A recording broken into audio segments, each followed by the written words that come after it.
Hello, hello, hello, hello, hello, hello. Am I audible or visible? Confirm me. हाँ जी, चलिए सभी को good morning, good afternoon, good evening. चलिए सभी को, ठीक है। चलिए, okay. Audio and video both are clear. So हम स्टार्ट करते हैं अपना आज का क्लास, ठीक है। चलिए,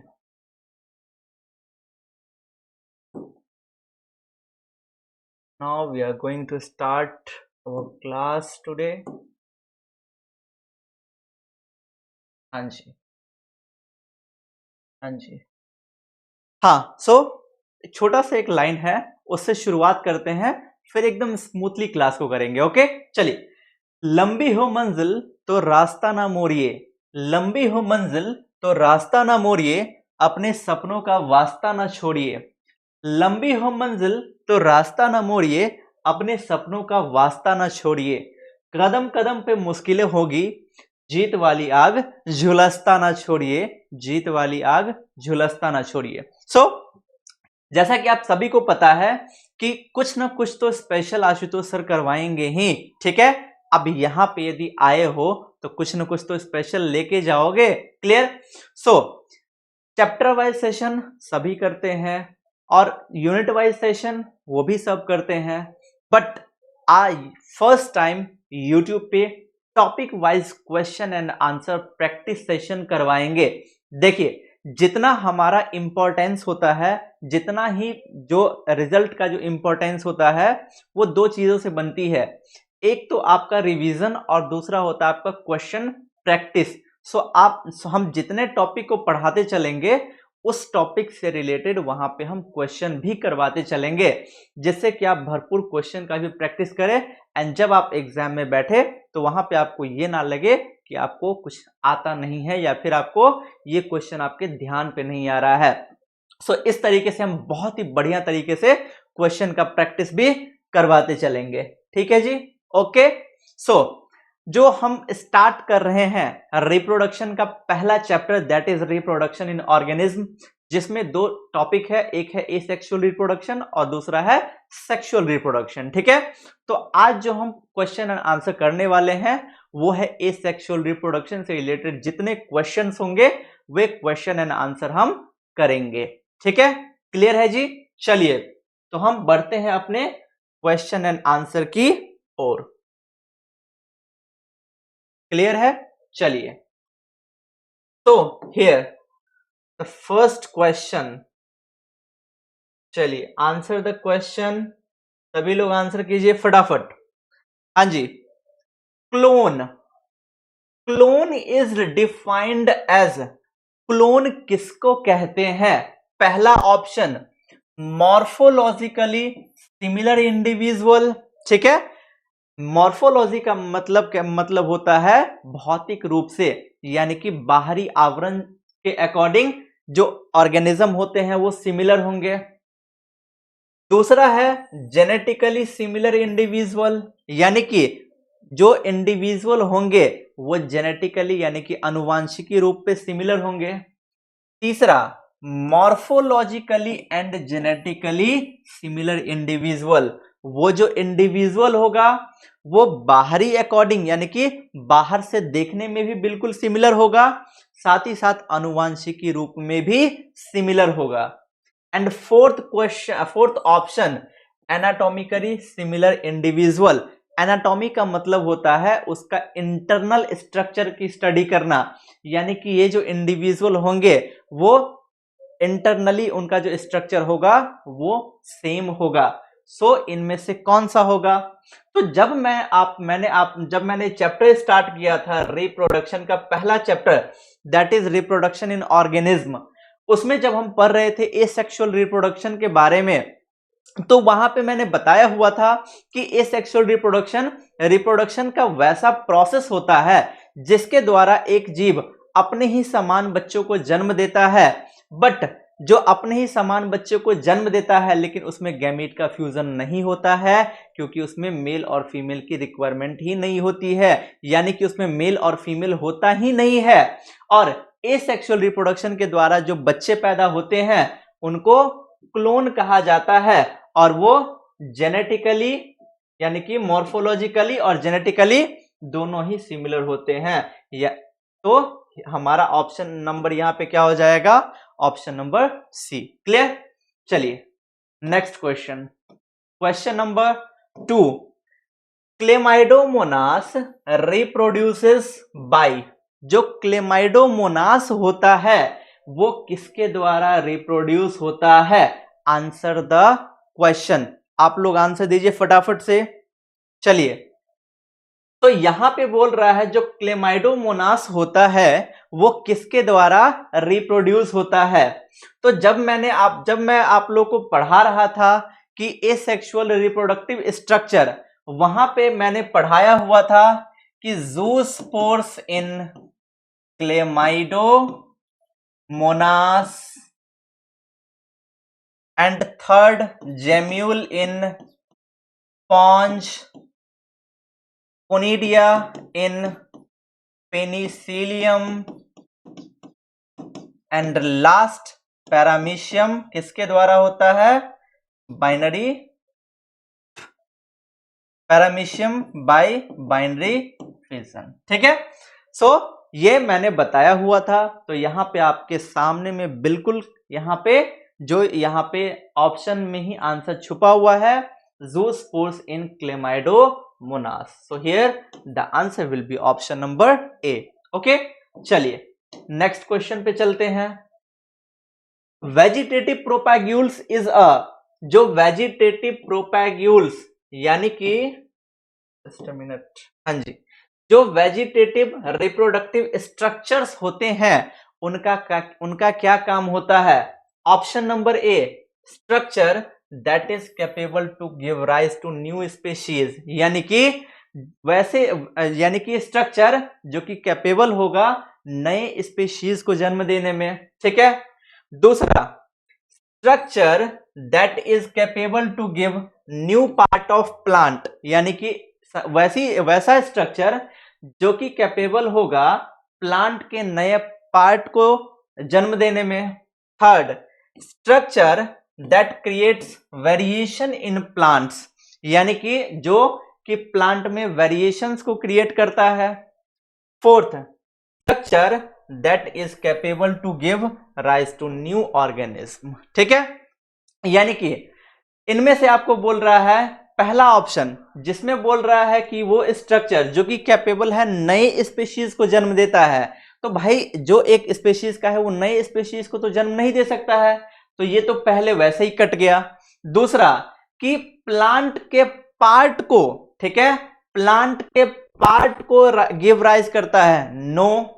third, structure that creates variation in plant, यानी कि स्ट्रक्चर जो कि प्लांट में वेरिएशन क्रिएट करता है। और चौथा है structure that is capable to give new offspring. ठीक है, मैंने आपको बताया हुआ था कि वेजिटेटिव प्रोपागेशन यानी कि वेजिटेटिव रिप्रोडक्शन एक स्पेशल टाइप है रिप्रोडक्शन का, जिसमें एक ऑर्गेनिज्म जो है वो नए ऑफस्प्रिंग को जन्म देता है, बट उन नए ऑफस्प्रिंग को जन्म देता है, बट वो जो जन्म देता है वो उसके रूट, स्टेम या फिर लीव से। So here the answer will be option number D. Clear. चलिए next, answer the question. Question number 4, both male and female gametes are motile in. ठीक है, यानी कि कुछ ऑर्गेनिज्म का नाम दिया गया है, फंगी हो गया, ब्रायोफाइट हो गया, एल्गी हो गया। इनमें बोल रहे हैं कि मेल और फीमेल दोनों के ही जो गैमीट होंगे वो मोटाइल होंगे, किसके? याद कीजिए, जब मैंने आपको गैमीट के बारे में बताया हुआ था तो वहां पे मैंने इसका दो टाइप बताया हुआ था। एक होता है आइसोगैमीट, ठीक है, जिसका मैंने दूसरा नाम दिया हुआ था होमोगैमीट, राइट। और जो यहां पे हम बात करेंगे वो है एनआइसोगैमीट, एनआइसोगैमीट, और इसका हमने नाम दिया हुआ था हेटेरोगैमीट। ठीक है, और आइसोगैमीट या फिर होमो, इसका मतलब ही होता है सेम, यानी कि इनमें मेल और फीमेल का स्ट्रक्चर इस तरीके से सेम होता है कि हम आइडेंटिफाई ही नहीं कर पाएंगे कि कौन सा मेल है और कौन सा फीमेल है। और एनाइसो या फिर हेट्रो यानी कि अलग अलग, यानी कि इस टाइप के गैमीट वाले सिस्टम में हम आइडेंटिफाई कर पाएंगे कि कौन सा मेल है और कौन सा फीमेल है। जैसे कि यदि ह्यूमंस में बात करें तो ओवम का है, ओवम के शेप की बात करें तो कुछ इस टाइप का होता है, वहीं यदि ह्यूमन के स्पर्म की बात करें तो कुछ इस टाइप का होता है। यानी कि हम आइडेंटिफाई कर लिए कि ये फीमेल का है और ये मेल का है। सो उनमें एनाइसोगैमीट टाइप के यानी कि हेट्रोगैमीट टाइप पाया जाता है। तो जो फंगी होता है उनमें मेल और फीमेल दोनों ही मोटाइल होते हैं, यानी कि गतिशील होते हैं, यानी कि एक जगह से दूसरे जगह पे जा सकते हैं। वहीं यदि बात करें ब्रायोफाइट्स की, तो ब्रायोफाइट्स के भी जो गैमीट होंगे वो भी एक जगह से दूसरे जगह जा पाते हैं, चाहे वो मेल हो या फिर वो फीमेल हो। बट एल्गी की यदि बात करेंगे तो एल्गी के जो गैमीट्स होते हैं वो होते हैं नॉन मोटाइल, यानी कि वो एक जगह से दूसरे जगह पे नहीं जा पाते हैं। So here the answer will be option number D, both A and B. Okay, चलिए नेक्स्ट क्वेश्चन पे चलते हैं। Next, which plant is generally called terror of Bengal? Answer the question. Which plant is generally called terror of Bengal? इनमें से कौन सा ऐसा plant है जिनको टेरर ऑफ बंगाल कहा जाता है? इनमें से कौन सा ऐसा प्लांट है जिनको टेरर ऑफ बंगाल कहा जाता है? फटाफट से आंसर दीजिए, जल्दी से चैट बॉक्स में आंसर कीजिए फटाफट। चलिए जल्दी से आंसर कीजिए, फटाफट से आंसर कीजिए। इनमें से कौन सा ऐसा प्लांट है जिनको वाटर हाइसिंथ के नाम से जाना, आई एम सो सॉरी, यानी कि इनमें से कौन सा ऐसा प्लांट है जिनको टेरर ऑफ बंगाल के नाम से जाना जाता है? सो आंसर तो मेरे मुंह से निकल गया, उसके लिए I am sorry. Here the answer is water hyacinth, यानी कि ऑप्शन नंबर बी। याद कीजिए जब मैं आपको सेक्सुअल रिप्रोडक्शन मैंने आपको पढ़ाया हुआ था, उसके बाद जो नोट पॉइंट मैंने लिखवाया हुआ था, तो वहां पे मैंने डिस्कस करी थी वाटर हाइसिंथ के बारे में। इसी को ई कॉर्निया भी बोलते हैं, ई कॉर्निया भी बोलते हैं वाटर हाइसिंथ को। इसी का हिंदी नाम है जलकुंभी। जलकुंभी हरा हरा देखोगे कि पोखर वगैरह आपके आसपास जहां पे पोखर वगैरह होंगे वहां पे क्या होते हैं, ये इकट्ठा हो जाते हैं, कलेक्ट हो जाते हैं। ठीक है, जो वाटर हाइसिंथ होते हैं इनका नाम टेरर ऑफ बंगाल क्यों दिया गया, इसके पीछे भी स्टोरी है। तो टेरर ऑफ बंगाल यानी कि बंगाल का आतंक। देखिए वाटर हाइसिंथ यानी कि जलकुंभी जो है ये करता क्या है, ये जहां पे भी होता है यानी कि जिस भी पोखर में होगा वहां से वो क्या करता है कि उस वाटर के अंदर से ऑक्सीजन को खींच लेता है। ठीक है, जैसे मान लीजिए कि ये है एक पॉन्ड, तालाब। ठीक है, अब इसके अंदर है पानी। ठीक है जी, यहां पे है पानी। अब इसी पानी में आपको पता होगा मछली जल की रानी है, जीवन उसका पानी है। तो यहीं पे होती हैं मछलियां, यहीं पे होती हैं मछलियां, आपस में कहीं कुछ काम वाम कर रही होती हैं मछलियां। ठीक है, क्योंकि मछलियों का घर ही है पानी। अब वहीं पे यदि मान लीजिए कि कहीं पे लग गया ये वाटर हाइसिंथ, ठीक है, कहीं पे लग गया ये वाटर हाइसिंथ। अब ये वाटर हाइसिंथ क्या करता है, एक तो ये क्या करते हैं अपना एरिया बढ़ाते हैं यानी कि ये फैलते हैं। दूसरा चीज ये वाटर हाइसिंथ क्या करते हैं कि उस पानी के अंदर से ऑक्सीजन को खींच लेते हैं। पानी के अंदर है कौन, फिश यानी कि मछलियां, और मछलियां किस कैटेगरी में आएंगी, एनिमल्स के कैटेगरी में। और एनिमल्स को क्या चाहिए, ऑक्सीजन।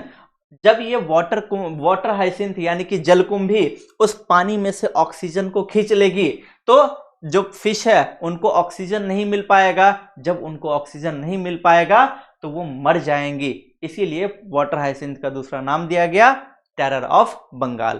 क्लियर है जी, चले आगे बढ़े। Okay, answer the question. इस क्वेश्चन का आंसर कीजिए फटाफट।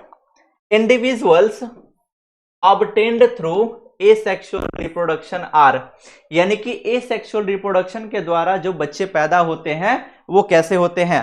Answer the question, answer the question. एक भी चीज नहीं छोड़ेंगे, चिंता मत कीजिए, जब तक नीट नहीं फोड़ेंगे। एक भी चीज नहीं छोड़ेंगे जब तक नीट नहीं फोड़ेंगे, ठीक है। सो आंसर द क्वेश्चन, जल्दी से आंसर कीजिए। Answer the question. Individuals obtained through asexual reproduction are, asexual reproduction के द्वारा जो इंडिविजुअल, जो बच्चे पैदा होते हैं वो कैसे होते हैं? अभी अभी ही एक क्वेश्चन में डिस्कस किए हैं कि वे मॉर्फोलॉजिकली और जेनेटिकली सिमिलर होते हैं, राइट।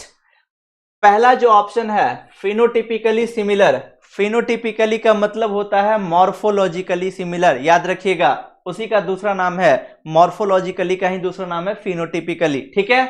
तो ओनली फिनोटिपिकली सिमिलर होते हैं? No.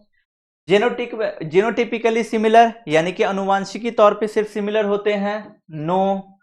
Both phenotypically and genotypically different, यानी कि फिनोटाइप और जीनोटाइप दोनों के अकॉर्डिंग डिफरेंट होते हैं? नो, क्योंकि ये फिनोटिपिकली यानी कि मॉर्फोलॉजिकली और जेनेटिपिकली बिल्कुल सेम होते हैं। So definitely here the answer will be option number D. Okay, चलिए next question number 7, answer the question. Question number 7, इस क्वेश्चन का आंसर दीजिए फटाफट, जल्दी से इस क्वेश्चन का आंसर दीजिए। क्वेश्चन में क्या कह रहा है? Read the following statement about terror of Bengal, यानी कि जो यहां पे 3 स्टेटमेंट दिया गया है, स्टेटमेंट ए, स्टेटमेंट बी और स्टेटमेंट नंबर सी, इनको पढ़िए and select the correct ones, और बताइए कि इन तीनों में से कौन कौन सा सही है। क्लियर? पहला ऑप्शन है terror of Bengal is the name given to water hyacinth, ecornia and algae, यानी कि टेरर ऑफ बंगाल या फिर वाटर हाइसिंथ या फिर इकॉर्निया जो है वो एक एल्गी है, तो ये बिल्कुल ही गलत बात है। Eichhornia was introduced in India due to its aesthetic value, जो इकॉर्निया यानी कि वाटर हाइसिंथ है उसको जो इंडिया में लाया गया उसके एस्थेटिक वैल्यू के कारण लाया गया, डेफिनेटली बिल्कुल सही है। दूसरा, eichhornia drains oxygen from the water which led to death of fishes, जो इकॉर्निया है वो पानी के अंदर से ऑक्सीजन को खींच लेता है जिसके कारण पानी के अंदर रहने वाली मछलियां मर जाती है। सो यहाँ पे ऑप्शन नंबर बी और ऑप्शन नंबर सी दोनों सही है। So here the answer is option number C, यानी कि जिसमें बी और सी दोनों को सही बताया गया है। क्लियर? आगे बढ़े, चलिए next. Which of the following plants can be vegetatively propagated by leaf birds, ठीक है, यानी कि इनमें से कौन से वो प्लांट हैं जिनमें वेजिटेटिव प्रोपागेशन होता है, किसके द्वारा? लीफ पीसेस के द्वारा। लीफ पीसेस, देखिए एग्जामिनर कहां पे आपको कंफ्यूज करता है, क्वेश्चन वही है, हल्का सा वर्ड कोई चेंज कर दिया तो आप कंफ्यूज हो गए। यहां पे उसने लीफ बड को यहां पे लिख दिया है लीफ पीसेस, बट ये है क्या? लीफ बड। तो याद कीजिए मैंने आपको बताया हुआ था बुल एगेव इन बुलबिल, ठीक है, और ब्रायोफिलम मैंने बताया हुआ था लीफ बड, यानी कि ब्रायोफिलम में लीफ बड के द्वारा वेजिटेटिव प्रोपागेशन होता है। So here the answer is option number A. Okay, चलिए next question number 9। Question number 9, which of the following vegetative propagules are found in agave and ecornia plants respectively, ठीक है, यानी कि इनमें से कौन सा वो ऑप्शन है जिनमें कि वेजिटेटिव रिप्रोडक्शन, मतलब कि इनमें एगेव में और इकॉर्निया में किनके द्वारा होता है। याद कीजिए, आंसर दीजिए, कमेंट कीजिए फटाफट से, और जो लोग चैनल को सब्सक्राइब नहीं किए हो यार जल्दी से फटाफट से बेल आइकन को प्रेस कर दो और सब्सक्राइब कर लो, ठीक है, जल्दी से। वीडियो को जो लोग अब तक लाइक नहीं किए हो like the video please and comment the answer. Answer comment कीजिए फटाफट से, comment the answer, answer comment कीजिए जल्दी। ओके ओके, चलिए कुछ का ऑप्शन है ए, कुछ का है बी, कुछ का है सी, तो कुछ का है डी। अब बता देते हैं किसका सही है। ए गेव बुलबिल के द्वारा, ई कॉर्निया यानी कि वाटर हाइसिंथ किसके द्वारा, ऑफसेट के द्वारा। तो here the answer is option number A. Okay, चलिए next. Next, which of the following parts cannot serve as a vegetative propagule, यानी कि इनमें से कौन सा ऐसा पार्ट ऐसा है जो कि वेजिटेटिव प्रोपैग्यूल के अंदर नहीं आता है। जल्दी से बताइए, answer the question. Question number 10 का आंसर दीजिए फटाफट से, क्वेश्चन नंबर 10 का आंसर दीजिए, क्वेश्चन नंबर 10 का आंसर दीजिए। देखिए ऐसे ही क्वेश्चंस को घुमा करके वो पूछता है, बट यहाँ पे कुछ घुमाया नहीं। आप स्टूडेंट को लगता है कि यहाँ पे हमें क्वेश्चन घुमा करके पूछ दिया गया है, बट ऐसा बिल्कुल भी नहीं है। एकदम क्वेश्चन का लेवल बिल्कुल इजी होता है यदि आप सही से पढ़ के जाओगे। देखो टफ और इजी की कोई बात नहीं होती है, यदि आप पढ़ के जाओगे तो आपके लिए इजी होगा, यदि आप नहीं पढ़ के जाओगे तो डेफिनेटली आपको टफ लगेगा। यहाँ पे आपको लाइन्स में ऐसे टफ लग रहा होगा, बट एकदम बिल्कुल ईजी है। यहाँ पे पूछ रहा है कि इनमें से कौन सा ऐसा पार्ट है जिनमें वेजिटेटिव रिप्रोडक्शन या फिर वेजिटेटिव प्रोपागेशन नहीं होता है। वेजिटेटिव प्रोपागेशन में पोटैटो की हमने बात करी हुई थी, तो ये होगा, ठीक है। ब्रायोफिलम लीफ बड वाला, ये भी बात किया हुआ था, ये भी होगा।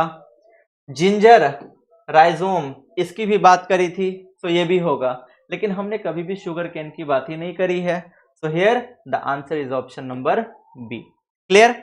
चलिए नेक्स्ट, क्वेश्चन नंबर 11 आंसर कीजिए। क्वेश्चन नंबर 11 का, क्वेश्चन नंबर 11 का आंसर कीजिए।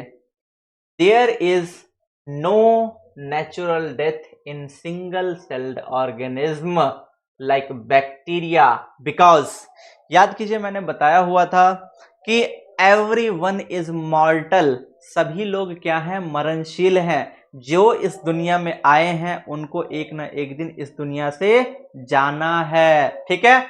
लेकिन कुछ ऐसे ऑर्गेनिज्म भी होते हैं जो कि कभी भी नहीं मरते, यानी कि अमर होते हैं। कौन? Single celled organism. कैसे अमर होते हैं? तो उनका बॉडी डिवाइड होता है और डिवाइड होके उनका बॉडी पार्ट नए ऑर्गेनिज्म में डेवलप हो जाता है। इस तरह से जो एक ऑर्गेनिज्म है 2, 4, 6, 8, 10 ऑर्गेनिज्म भी बना लेते हैं और उनमें वो मरते भी नहीं है। इसीलिए तो यहाँ पे बोल रहा है कि नेचुरल डेथ नहीं होता है सिंगल सेल्ड ऑर्गेनिज्म में, जैसे कि बैक्टीरिया। बिकॉज क्यों?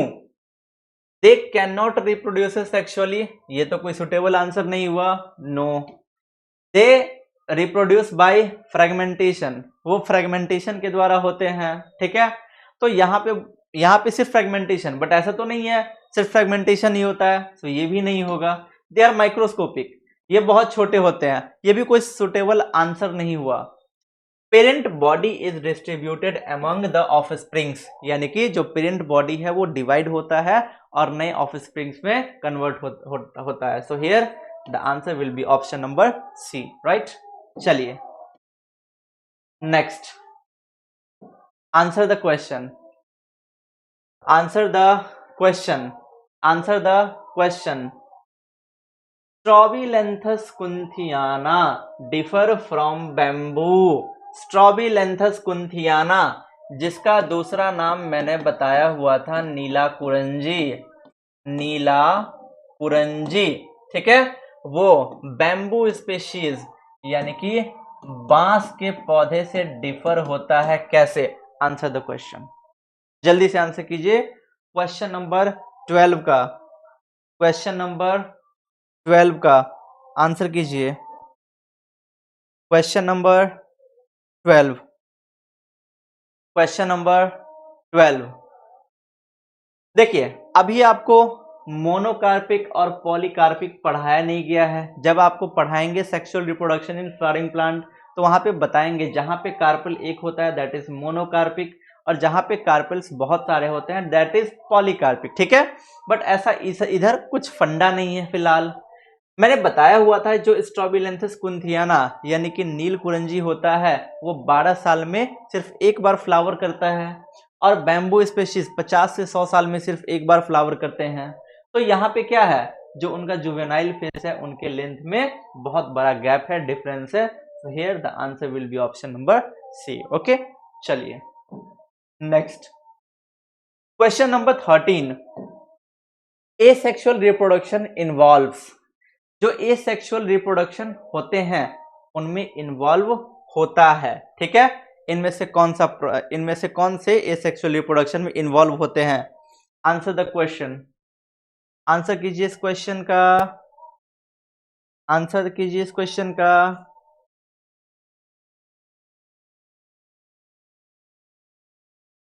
Answer the question, I am waiting for your comment, जल्दी से। चलिए, both maternal and paternal parent, ठीक है, यानी कि दोनों मम्मी और पापा की पेरेंट की जरूरत होती है? नहीं, क्योंकि वो तो सेक्सुअल रिप्रोडक्शन में होता है। Only maternal parent? No. Only paternal parent? No. Maternal मतलब याद रखिएगा मम्मी, पैटर्नल मतलब पापा।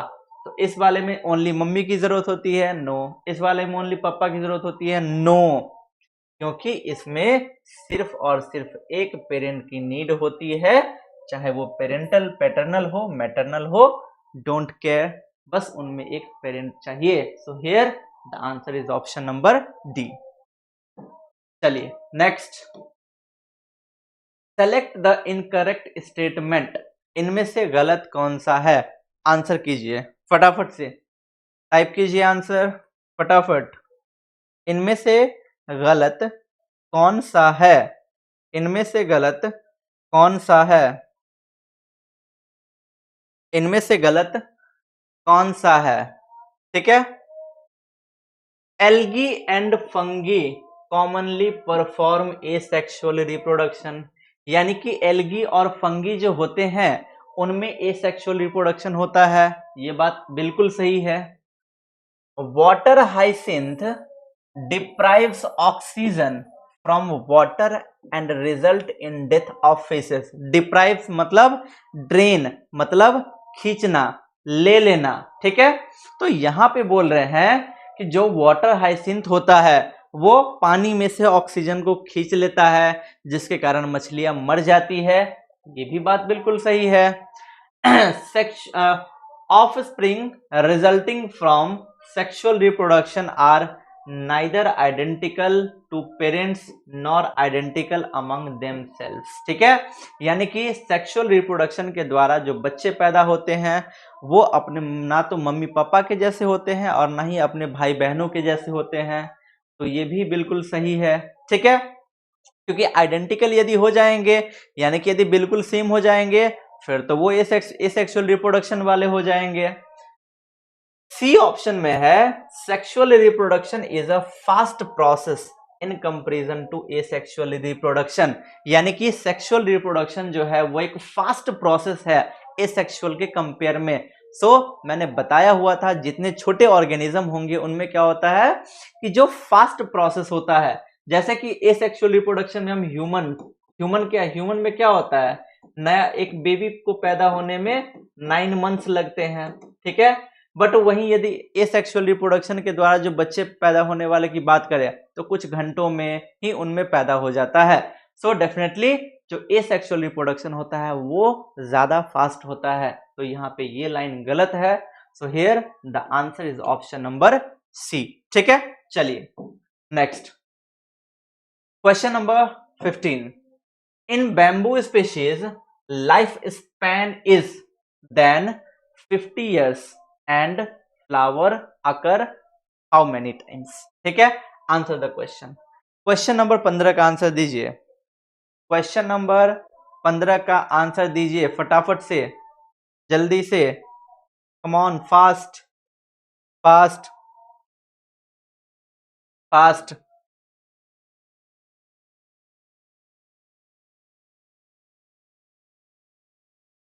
फास्ट। बैम्बू स्पेशीज 50 साल में सिर्फ एक बार, मोर देन 50 से 100 साल में सिर्फ एक बार फ्लावरिंग करते हैं। सो मोर देन 50, तो ए तो ये हो गया more than. And flower occur how many times, only one time, यानी कि जो बैम्बू स्पीशीज होते हैं 50 से ज्यादा सालों में सिर्फ एक बार फ्लावर करते हैं। ठीक है, so here the answer will be option number C. Clear? चलिए next question number 16, which of the following organism are considered immortal. ठीक है, यानी कि इनमें से कौन से ऐसे ऑर्गेनिज्म हैं जो कि इमॉर्टल, अमरणशील, यानी कि अमर हैं। ठीक है, बिल्कुल ही एकदम आपको आंखों का नजर चला गया होगा। यदि आपकी आंखें तेज है, जरा मैं लैपटॉप को चार्ज में लगा दूं, नहीं तो ये भी भाई साहब चले जाएंगे। ठीक है भैया, कहाँ हो लैपटॉप के चार्जर? चलिए मिल गए, ये भैया तो मिल गए, इनमें कोई दिक्कत नहीं है। धन्यवाद भैया, आप मिल गए।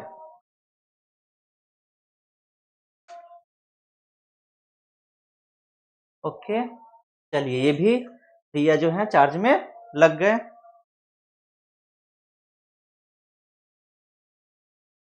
वीडियो पॉज हो गया क्या? Wait,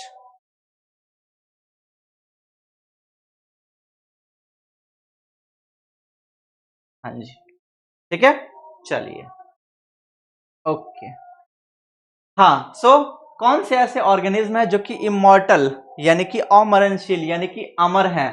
definitely here the answer is single celled organism. ठीक है, जो सिंगल सेल्ड ऑर्गेनिज्म होते हैं दैट इज इमॉर्टल, कभी भी नहीं मरते, उनका बॉडी पार्ट बस डिवाइड हो जाता है।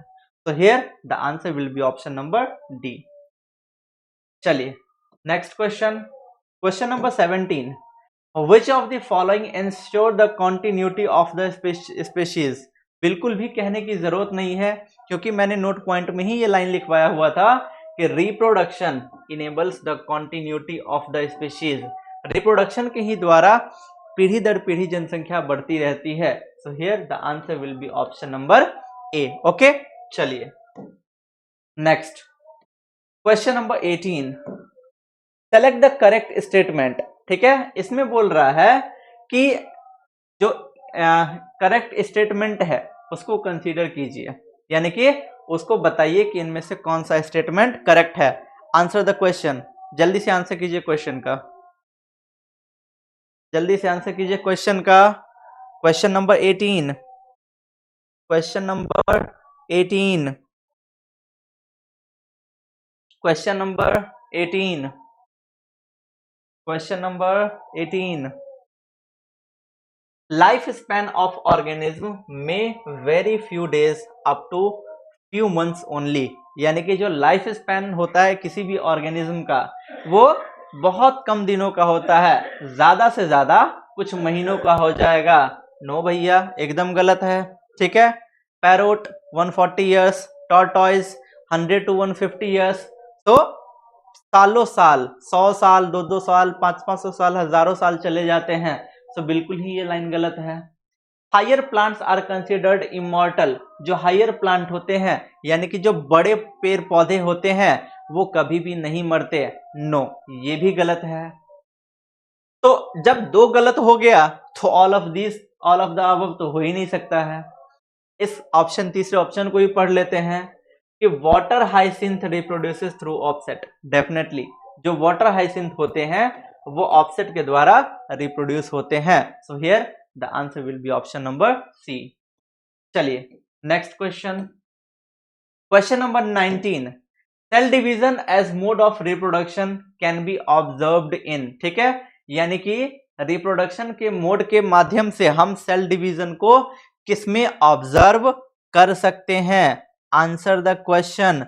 क्वेश्चन नंबर 19 का आंसर दीजिए। क्वेश्चन नंबर 19 का आंसर दीजिए। क्वेश्चन नंबर 19, फंगी एंड मोनेरल्स बताया हुआ था मैंने, ठीक है, जब क्लास 11th में पढ़ाया हुआ था उस टाइम मैंने बताया हुआ था, ठीक है। So here the answer will be fungi and monerans. Next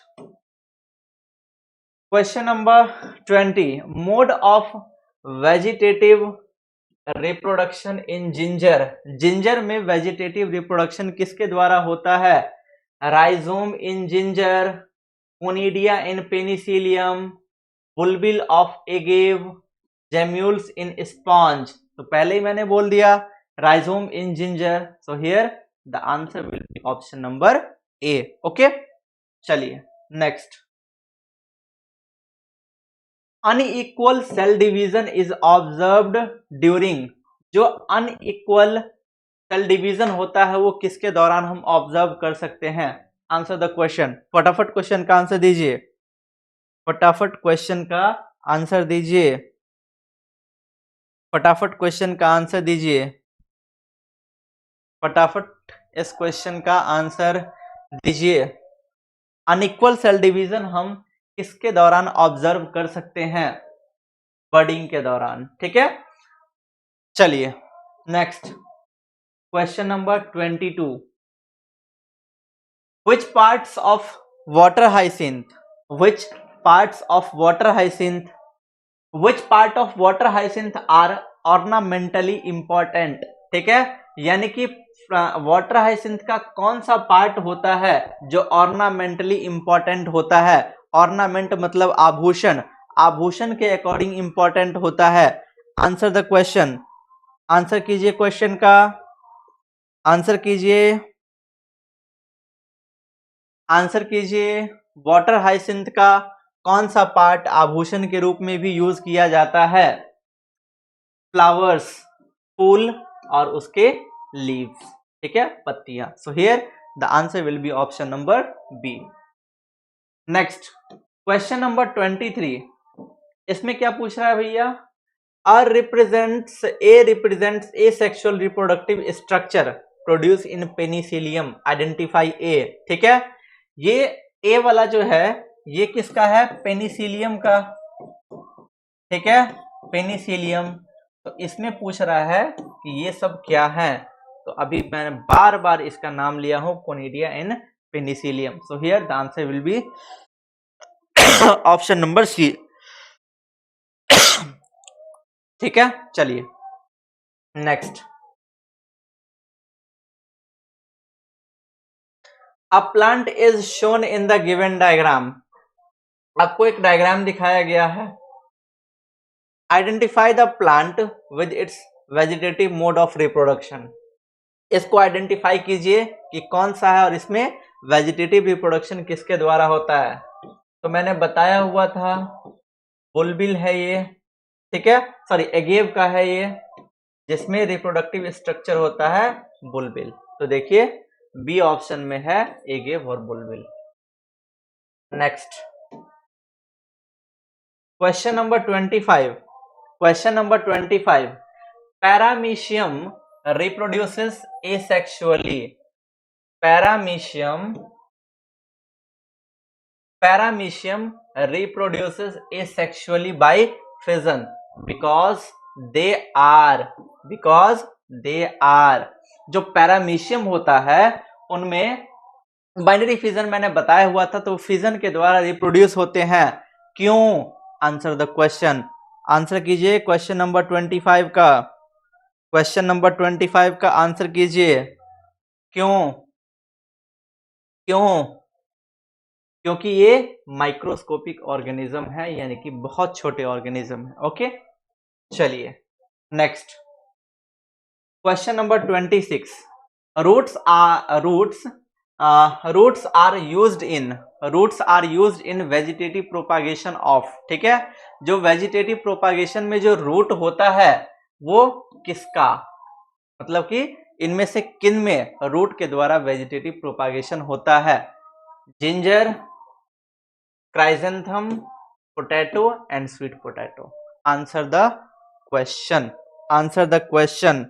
question number 26 का आंसर कीजिए, क्वेश्चन नंबर 26 का आंसर कीजिए। पोटैटो में किसके द्वारा होता है? आइज ऑफ पोटैटो बताया हुआ था। जिंजर, जिंजर में राइजोम, स्वीट पोटैटो में रूट के द्वारा। सो here the answer will be option number D. ठीक है, चलिए next question number 27। Individual of a clone have, जो क्लोन का जो इंडिविजुअल होगा, मतलब कि क्लोन के द्वारा जो मतलब कि जो बच्चे पैदा हुए इस सेक्सुअल रिप्रोडक्शन के द्वारा जो क्लोन है उनका एज सेम होगा? No. Same height? No. Same number of leaves? No. Same genome? Yes, यानी कि उसमें जेनेटिक कंपोजिशन जो सेम होता है। So here the answer will be option number A. Next, butterfly has, जो बटरफ्लाईज होती हैं उनका लाइफ स्पैन कितना होता है? ठीक है, फ्रूट फ्लाई मैंने बताया हुआ था 2 weeks, butterfly 1 to 2 weeks. Here the answer is option number C. ठीक है, याद रखिएगा 15 ईयर्स क्रॉ का होता है, यानी कि कौवा। चलिए next, if life span of parrot, mango tree, single celled organism and people tree are respectively considered as A, B, C and D, then which of the following option is correct? यानी कि इसमें पूछ रहा है कि किनका life span इनमें सबसे ज्यादा होगा, उस करेक्ट ऑर्डर को बताइए। जल्दी से आंसर कीजिए। Question number 29, question number 29। ठीक है, क्वेश्चन नंबर 29, क्वेश्चन नंबर 29। जैसा कि आप सभी को पता है कि जो सिंगल सेल्ड ऑर्गेनिज्म है ये तो कभी मरते ही नहीं है। ठीक है, ये तो अमर है। तो डेफिनेटली क्या होगा, सबसे ज्यादा लाइफ स्पैन किसका होगा? सी वाले का होगा। तो ए और सी ये दोनों तो पहले ही चले गए। ठीक है, इन्हीं दोनों में से कोई ना कोई होगा। अब देखिए, अब इसके बाद सबसे ज्यादा किसका होता है? तो यदि मैंगो ट्री और पीपल, यदि उसकी बात करें पैरट, मैंगो ट्री और पीपल ट्री की, तो यहां पे मैंगो ट्री से ज्यादा होता है पीपल ट्री का। तो सी एंड डी। होप आपको आंसर मिल गया होगा। तो सबसे ज्यादा life span single celled organism, क्योंकि ये कभी मरेंगे ही नहीं। उसके बाद पीपल ट्री, उससे कम होता है मैंगो ट्री का, और उससे भी कम होता है पैरट का 140 ईयर्स। यानी कि अंदाजा लगा लो पीपल ट्री और मैंगो ट्री का कितना ज्यादा होता होगा। So here the answer will be option number D. Okay, चलिए next question number 30। Sometimes in budding buds do not get separated from the mother individual and form. ठीक है, यानी कि बोल रहा है कभी कभार क्या होता है, बडिंग के दौरान जो बड होते हैं यानी कि जो कली होती है वो सेपरेट नहीं होती है अपने मदर वाले, यानी कि अपने मदर वाले बॉडी से। तो वो अलग, वो सेपरेट नहीं होती है। तो क्या बनाती है, क्या फॉर्म करती है? Answer the question, answer the question. Question number 30 का आंसर दीजिए। क्वेश्चन नंबर 13 का आंसर दीजिए, सॉरी 30 का आंसर दीजिए। कॉलोनी। ठीक है, क्लोन्स तो एसेक्सुअल रिप्रोडक्शन के द्वारा जो होंगे वो तो क्लोन जनरली सारे होंगे। Gemmule no, exogenous bud no, तो colony yes. Next 31। Which of the following would not lead to the formation of clone? इनमें से कौन से ऐसे हैं जिनके द्वारा क्लोन नहीं बनेंगे? ठीक है, जिनके द्वारा क्लोन नहीं बनेंगे। Answer the question, answer the question. Question number 31, 31 का आंसर दीजिए, 31 का आंसर दीजिए। 31 डबल फर्टिलाइजेशन। डबल फर्टिलाइजेशन आपको आने वाले नेक्स्ट चैप्टर में आपको पढ़ाएंगे, जिस चैप्टर का नाम है sexual reproduction in flowering plant. उसमें पढ़ाएंगे जो प्लांट में कैसे डबल फर्टिलाइजेशन होता है। तो जब प्लांट में डबल फर्टिलाइजेशन होता है मतलब उनमें सेक्सुअल रिप्रोडक्शन होगा, और जब सेक्सुअल रिप्रोडक्शन होगा तो उसमें तो क्लोन का कोई चर्चा ही नहीं आएगा, क्योंकि जो क्लोन होते हैं वो तो एसेक्सुअल रिप्रोडक्शन के द्वारा जो बच्चे होते हैं उनको क्लोन कहा जाता है। So here the answer will be option number A. Okay, चलिए next question number 32। The gemmule formation is the form of asexual reproduction in. Gemmule में एसेक्सुअल रिप्रोडक्शन किसके द्वारा होता है? तो sponges. So here the answer will be option number D. Next, what is commonly between vegetative reproduction and apomixis? Apomixis और vegetative reproduction, इन दोनों में कॉमन बातें क्या है?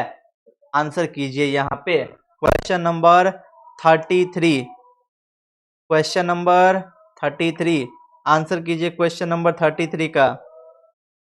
ठीक है, जो वेजिटेटिव रिप्रोडक्शन होता है और एपोमिक्सिस होता है, इसके द्वारा जो प्रोजेनी यानी कि नया बच्चा आता है वो बिल्कुल ही कैसा होता है? आइडेंटिकल होता है, यानी कि अपने पेरेंट के जैसा होता है।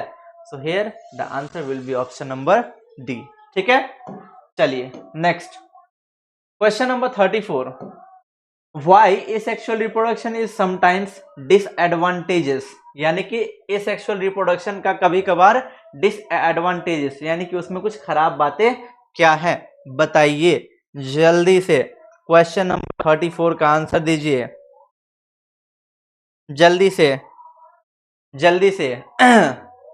It allows animal that do not move around to produce offspring without finding mates.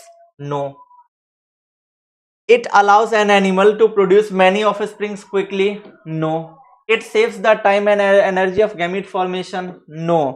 It produces genetically uniform population. Yes. ये क्या करते हैं कि जेनेटिकली यूनिफॉर्म यानी कि एकदम बिल्कुल सेम जो जनसंख्या को प्रोड्यूस करते हैं, जिसके कारण हम पहचान ही नहीं सकते हैं कि उसमें कौन सा क्या है और कौन सा दूसरा वाला है। ठीक है, हम कंफ्यूज हो जाएंगे। सो यही इसका क्या है? एक डिसएडवांटेज है। चलिए next question. Hydra, hydra by budding is an example of. जो हाइड्रा में जो बर्डिंग होता है वो किसका एग्जाम्पल है? डेफिनेटली बहुत बार बताया हुआ हूँ, हर बार एसेक्सुअल रिप्रोडक्शन के अंदर ही मैंने बर्डिंग वाला प्रोसेस आप लोगों को बताया हुआ था, जिसमें मैंने बताया था कि बर्डिंग क्या होता है। एक ऑर्गेनिज्म है, उसमें एक कली बड निकला हुआ होता है और वही बड आगे चल करके उस अपने मदर बॉडी से सेपरेट हो जाता है और सेपरेट होकर के एक नया हाइड्रा बनाता है, दैट इज बडिंग। और वो आया था एसेक्सुअल रिप्रोडक्शन के अंदर। That is all about the today's class. ठीक है, सो थैंक यू सो मच। आप लोगों का बहुत बहुत शुक्रिया कि आप लोगों ने हमारा साथ दिया, कोऑपरेट किया।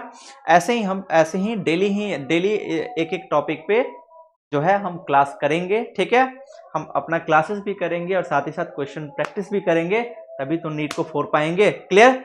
सो यदि कुछ गलती हो गई हो, कुछ गलत कहा गया हो, so I am so sorry, but hope कि आप लोगों को क्लास पसंद आया होगा। यदि आप लोगों को क्लास पसंद आया होगा तो क्लास को यानी कि चैनल को सब्सक्राइब कर दीजिए और सब्सक्राइब करके बेल आइकन को प्रेस कर दीजिए और अपने सभी दोस्तों के साथ शेयर कीजिए, क्योंकि जितना ज़्यादा कंपटीशन बढ़ेगा उतना ही ज़्यादा आपको कॉम्पिटिट करने में मज़ा भी आएगा।